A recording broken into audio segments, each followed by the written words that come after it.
اقرأوا وارقى القول الأعظم۔ آپ صلی اللہ علیہ وآلہ وسلم ہاتھی والوں کے حملے کے واقعے کے 50 یا 55 دن بعد پیدا ہوئے۔ اس سال کو عام الفیل یعنی ہاتھیوں والا سال کہا جاتا ہے۔ حضرت کعب رضی اللہ تعالیٰ عنہ سے روایت ہے کہ میں نے تورات میں پڑھا تھا کہ رسول اللہ کی پیدائش مکہ میں ہوگی۔ یہ کعب پہلے یہودی تھے، اسی لیے تورات پڑھا کرتے تھے۔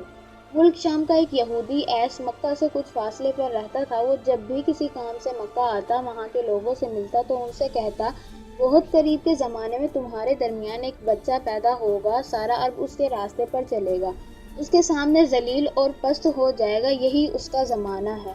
جو اس کی نبوت کے زمانے کو پائے گا اور اس کی پیروی کرے گا، وہ اپنے مقصد میں کامیاب ہوگا۔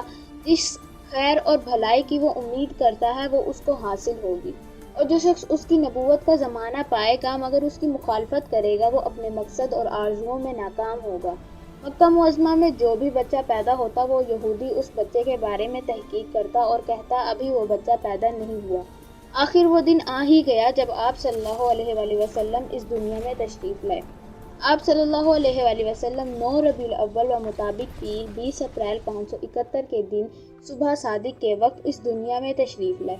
لیکن آپ صلی اللہ علیہ وآلہ وسلم کی پیدائش کے بارے میں بالکل صحیح بات کسی کو معلوم نہیں ہے۔ آپ صلی اللہ علیہ وآلہ وسلم مکہ میں شعب بنی ہاشم کے اندر موسم بہار میں پیدا ہوئے۔ یہ بھی کہا جاتا ہے کہ آپ صلی اللہ علیہ وآلہ وسلم کو پیر کے دن ہی نبوت ملی، پیر کے روز ہی مدینہ منورہ کی طرف ہجرت کی، اور پیر کے روز ہی آپ صلی اللہ علیہ وآلہ وسلم کی وفات ہوئی۔ آپ صلی اللہ علیہ وآلہ وسلم کے پیدائش سے پہلے مکہ کے لوگ خشک سالی اور قحط کا شکار تھے، لیکن جو ہی آپ صلی اللہ علیہ وآلہ وسلم کے دنیا میں تشریف لانے کا وقت قریب آیا، بارشیں شروع ہو گئی، خشک سالی دور ہو گئی، درخت ہرے بھرے ہو گئے اور پھلوں سے لد گئے، زمین پر سبزہ ہی سبزہ نظر آنے لگا۔ آپ صلی اللہ علیہ وآلہ وسلم جس مکان میں پیدا ہوئے وہ صفا پہاڑی کے قریب تھا۔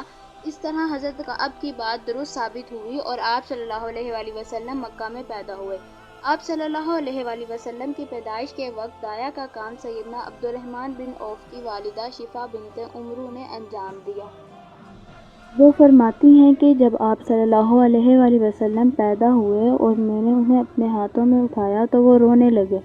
پیدائش کے وقت آپ اپنے ہاتھوں پر جھکے ہوئے تھے، سر آسمان کی طرف تھا۔ ایک روایت کے مطابق آپ گھٹنوں کے بل جھکے ہوئے تھے، مطلب یہ کہ سجدے کی سی حالت میں تھے۔ آپ صلی اللہ علیہ وآلہ وسلم کی مٹھی بند تھی اور شہادت کی انگلی اٹھی ہوئی تھی، جیسا کہ ہم نماز میں اٹھاتے ہیں۔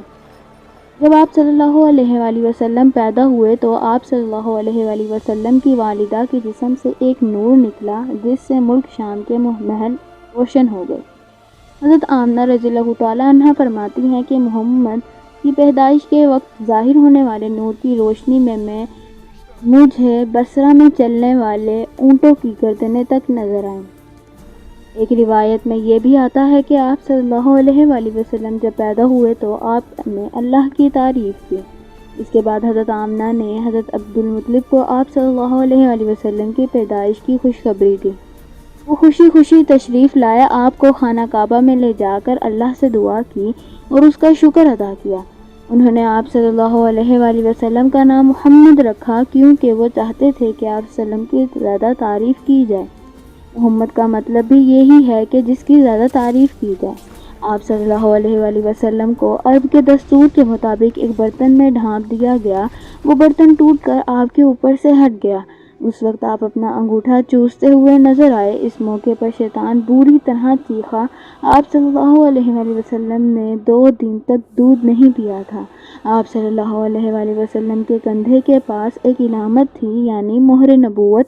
اس میں بہت زیادہ بال تھے، یعنی گھنے بال تھے، اور یہ نبوت کا نشان تھا۔ آپ صلی اللہ علیہ وآلہ وسلم کی ولادت نہ صرف انسانوں کے لیے بلکہ اللہ تعالیٰ کی پوری مخلوقات کے لیے باعث رحمت و سعادت ثابت ہوئی۔